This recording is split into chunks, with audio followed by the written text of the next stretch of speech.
இந்த கோதாவரி தாயாருக்கு நடுவில் கொஞ்சம் பெருமை போய்ந்துதான். ஆனால் ஆண்டாள் அவதாரம் பண்ணதுக்கப்புறம் அந்த எழுத்தில் முதல் எழுத்து கோதான்ற எழுத்தில் கோ அப்படின்ற எழுத்து இருக்கவே அந்த கோதாவரிக்கு திரும்பியும் புனிதத்தன்மையை வளர்ந்துட்டான் அப்படின்னு கவிஞர் சொல்கிறார். இந்த கரையிலேருந்து அந்த கரைக்கு அந்த பெண் குழந்தையை எடுத்துன்னு போயிட்டார் வசுதேவர்.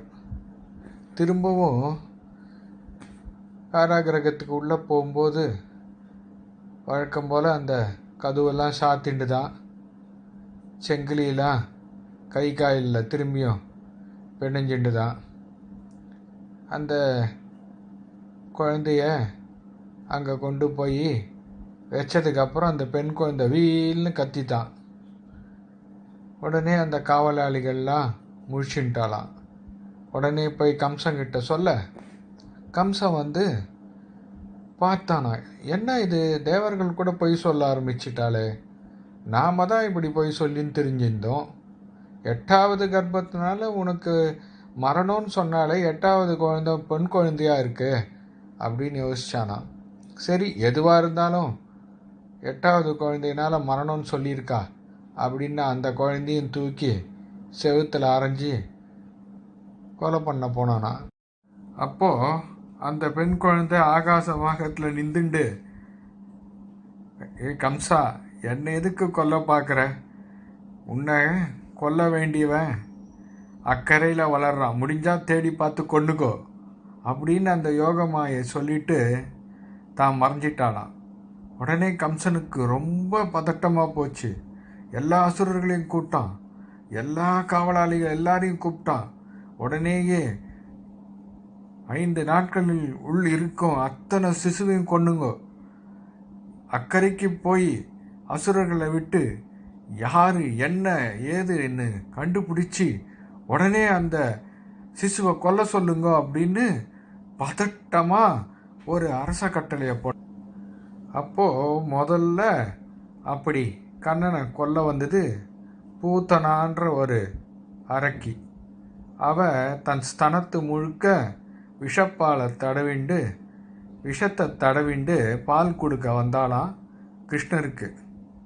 கிருஷ்ணனுக்கு தனக்குன்னு எது கொண்டு வந்தாலும் ரொம்ப பிடிக்குமா, தனக்குன்னு எது வச்சாலும் ரொம்ப பிடிக்குமா. இந்த கோகுலத்தில் கிருஷ்ணரை கட்டுறதுக்குன்னே இந்த அறந்து போன கயிறுலாம் முடிச்சு போட்டு வச்சுருப்பாளாம்.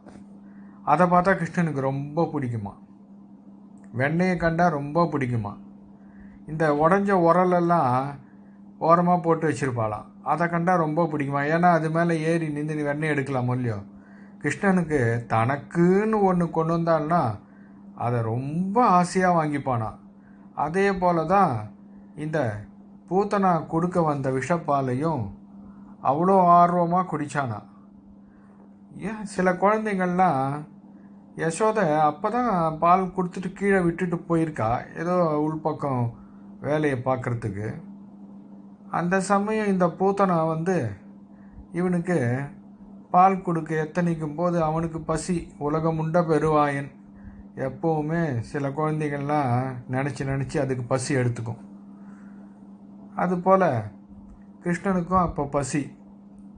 அவர் ஒன்றும் இந்த கொல்லணும்லாம் ஒன்றும் நினச்சி கொல்லலை. பால் பசியை வேகமாக பசியில் பாலை இழுத்தார், அதோடு சேர்ந்து பிராணனும் வந்துடுது, அவ்வளோதான். இந்த கிருஷ்ணர் எப்போவுமே சிலதெல்லாம் சேஷ்டிதமாகவே செய்வார். அது விபரீதமாக அது ஒரு மரணத்தில் அவளை அசுராலை மரணத்தில் கொண்டு போய் விட்டுடும். ராமர் அப்படி கிடையாது. வியூகம் கட்டி தூது அனுப்பிச்சு எல்லாரோடையும் சிரமப்பட்டு யுத்தம் பண்ணி ஜெயிப்பார். கிருஷ்ணருக்கும் ராமருக்கும் அதான் ஒரு வித்தியாசம். இந்த பூத்தனா உயிரற்ற உடலாக அப்படியே விழுந்து கிடக்கா. கண்ணன் அவன் மேலே ஏறி தவிழ்ந்து விளையாடின்னு இருக்கானா. யசோதை பார்க்குறானா, என்னடா யார் அது உழுந்து கிடக்கிறா, குழந்தை அது மேலே ஏறி ஆடின்னு இருக்க அப்படின்னு பார்த்தாலாம். அந்த இறந்து போன பூத்தி கந்தம் கூட இல்லாமல் கமகமன்னு மணக்கிறதான். காரணம் அந்த உடம்புல கண்ணை ஏறி அவனோட திருவிடி பட்டுதோ இல்லையோ, அதோட காரணம் அந்த பூத உடல் கூட சந்தனம் போல மணக்கிறதான். உடனே யசோதைக்கு ரொம்ப பயமாக போச்சான். உடனே கிருஷ்ணர் எடுத்து அந்த பசுவோட வாழை எடுத்து கிருஷ்ணன் பயந்துட்டு இருப்பான்னு அவன் மூஞ்சிக்கு நேரம் இப்படி சுற்றி இப்படி சுற்றுறாளா. என்னவோ அவளால் முடிஞ்சது அத்தனையும் பண்ணுறாளா. அதுக்கு வியாக்கியான கர்த்தாலாம் சொல்கிறா, இந்த கிருஷ்ணரை கண்டு சூரியன் பயந்துட்டு உதிக்கிறான், வாயு பயந்துட்டு வீசுறது, யம தர்மராஜன் நெடுங்கின்னு இருக்கான். அப்படியாப்பட்ட இந்த கண்ணனுக்கு என்ன பெரிய திருஷ்டி தோஷம் வந்துட போகிறது, யசோதையோட பாசத்தை என்ன சொல்கிறதுன்னு தெரியலையே அப்படின்றார்.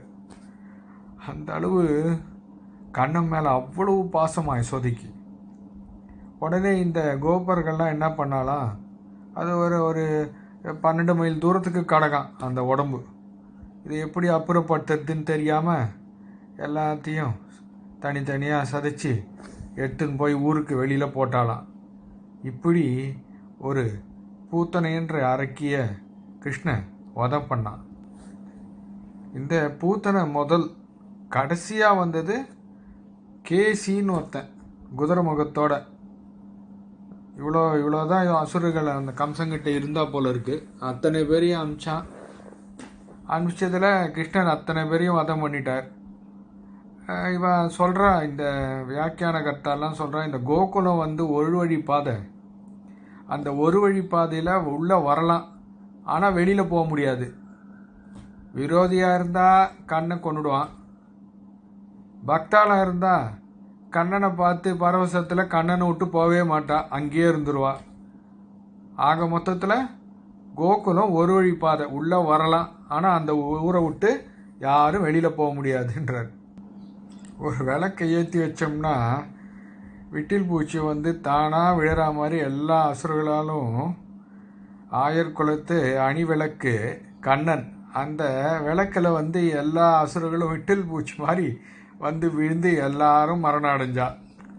யசோதை பயந்து பண்ணதை பெரியாழ்வார் வந்து சொல்லிருக்கார்.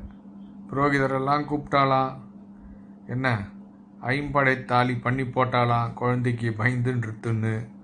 இது மாதிரி அவளுக்கு எம்பெருமானே அவன்தான் அப்படின்னா கூட அவளுக்கு என் குழந்தை எனக்கு அவள் ஊருக்கு எப்படி வேணா இருந்துட்டு போட்டோமே அப்படின்ற ஒரு பாசம். அந்த யசோதையோட பாசத்தை என்ன சொல்கிறதுன்னு அப்படின்னு பெரியாழ்வார் தன்னோட பாசுரத்தில் நிறைய இடத்துல காமிச்சிருக்கார். அடுத்தது பெருமாளுக்கு இன்னைக்கு ஜென்ம நட்சத்திரம், ஒரு வயசாக போகிறது. தொட்டில்ல போடணும் இல்லையா குழந்தைய, ஒரு வயசானா என்ன. அந்த தொட்டில் வந்து பிரம்மா அனுப்பினாராம். மாணிக்கம் வைரம் தங்கத்தில் அடித்த தொட்டில் பிரம்மா அனுப்பிச்சாராம்.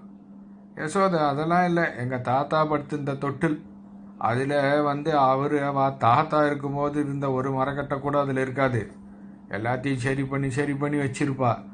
இருந்தாலும் பிரம்மாவது இது இந்திரனாவது அதெல்லாம் வந்து முடியாது அப்படின்னு சொல்லி ஊரெல்லாம் இல்லைப்பா, இது என்னப்பா பிரம்மா அனுப்பிச்சிருந்த தொட்டில் விசேஷமானதுன்னு சொல்லி அவளை சமாதானப்படுத்தி கிருஷ்ணனை அந்த தொட்டிலில் விட்டாளாம். ஒரு வயசானது. இந்த தொட்டிலில் விட்டவுடனே அந்த கோகுலத்தில் இருக்கிற அத்தனை பேரும் அங்கே வந்து பல பேர்கள், அதுவும் நந்தகோபன் அந்த ஊருக்கு தலைவன், அவருக்கு ஒரு ஆண் குழந்தை பிறந்திருக்கு, பார்க்கணும் விசேஷம் அப்படின்னு எல்லா தெருவில் இருக்கிற மக்களும் வரணும்னு ஆசைப்படுறா. யசோதை பார்த்தா இது எல்லாரும் ஒரே சமயத்தில் வந்தா தாங்காது, புதுசாக குழந்தை பிறந்திருக்கு, எல்லாரும் வந்து மெச்சிண்டு கும்பல் சேர்ந்துட்டாள்னா குழந்தைக்கு கஷ்டம்னு அவள் ஒரு அட்டவணை எழுதி போட்டாளாம். இந்த தெருக்கார் இந்த நேரத்தில் வந்து பார்க்க வேண்டியது அப்படின்னு. அப்படி பார்க்க வராளே அவள் தயிரும் பாலும் மோரும் கொண்டு வந்தது. அந்த அங்கங்கே சிந்தி நந்தகோபன் வீட்டு வாசல்லாம் சிந்தி அங்கே ஓடி வரவாளாம், தடால்னு விழுறாளாம், எழுந்துக்கிறாளாம். நிறைய பேர் மூலம் வாசிக்கிறாளாம், வாத்தியம் எல்லாம் சந்தோஷமாக இருக்கான் ஊரே. அப்போது கர்காச்சாரியர் வந்தார். வந்து அவன் நந்தகோபருடைய ஆச்சாரியன் வந்து இவருக்கு அப்போ தான் முதல்ல பேர் வைக்கிறா கிருஷ்ணன். பூமிக்கு ஆனந்தத்தை கொடுக்கறன்றதுனால கிருஷ்ணன்னு பேர் வச்சாலாம். அவருக்கு சங்கர்ஷணர், இந்த கர்ப்பத்தை அங்கேருந்து கர்ஷணம் பண்ணி நல்லா இழுத்துனா சங்கர்ஷணம் பண்ணி இங்கே வச்சதுனால சங்கர்ஷணர். பலத்தில் சிறந்தவர்ன்றதுனால பலராமர் அப்படின்னு அவருக்கு பேர் வச்சாலாம். நாம வைபவெல்லாம் முடிஞ்சதுக்கப்புறம் யசோதை உள்ள வேலையை பார்க்க போனான். அப்போது தொட்டிலில் விட்டுட்டு இந்த ஏற்கனவே பூதனை வந்துட்டு போன அந்த பயம் அவளுக்கு. தொட்டிலுக்கு பக்கத்தில் ஏதோ ஒரு சக்கரத்தை சாய்ச்சி வச்சுட்டு தொட்டில் ஆடாமல் இருக்கிறதுக்காக பாதுகாக்கிறதுக்கு வச்சுட்டு அந்தண்ட போனாலாம். போன கொஞ்ச நேரத்துக்கெலாம் கிருஷ்ணருக்கு வயிற்றில் பசி. பசி வந்தால் குழந்தை என்ன பண்ணும்? கையை காலை உதச்சிட்டு அழுதும் இல்லையா? அதை மாதிரி கையை காலை உதச்சின்னு இருக்கார். அப்போ இந்த அசுரன் அந்த சக்கரத்தில் பிரவேசிச்சிட்றான். ஆவேசிச்சுட்டு கிருஷ்ணரை கொல்ல பார்க்குறான். அந்த சக்கரம் உருண்டோடி வருது கிருஷ்ணர்கிட்ட. கிருஷ்ணர் அவன் காலும் கையும் உதச்சிட்டு அந்த சமயத்தில் இருக்கிற நேரத்துக்கு இந்த சக்கரம் நேரம் வரவும் கிருஷ்ணரோட கால் அது மேலே படவும் சக்கரம் டமடமடமான்னு உடஞ்சி விழுந்தது. அவன் யார்? இவர் கால் உதச்சின்னு இருக்க சமயத்துக்கு அவன் ஏன் இங்கே வரணும்? ஏதோ இதை மாதிரி தான் சின்ன சேஷ்டிதமாக பண்ணுவார் கிருஷ்ணர். ஒரு பெரிய சண்டையெல்லாம் போட மாட்டார். அவள் பாட்டில் அவள் இறந்து போயிடுவா. ஆனால் யசோதை ஓடி வந்து பார்க்குறா, சக்கரெல்லாம் இந்த தூளாக உடஞ்சி கிடக்கு. கிருஷ்ணர் வந்து கையை காலம் அசைச்சுட்டு தொட்டிலில் படுத்துன்னு இருக்கார். அவளுக்கு ஒரு பெருமூச்சு. குழந்தைக்கு ஒன்றால் ஏதோ வண்டி சக்கரம் தான் உடஞ்சி விழுந்தது, பரவாயில்ல, எம்பெருமான் கிருபை வந்து கிருஷ்ணனுக்கு ஒன்றும் ஆலை அப்படின்னு சந்தோஷப்பட்டாலாம். சாட்சாத் எம்பெருமானே தொட்டிலில் படுத்துட்டு சகடாசுரனை வதம் பண்ணியிருக்கான். யசோதை எம்பெருமான் கிருபையினால் கிருஷ்ணனுக்கு ஒன்றும் ஆலைன்னு சந்தோஷப்பட்டாலாம். ராதே கிருஷ்ணா.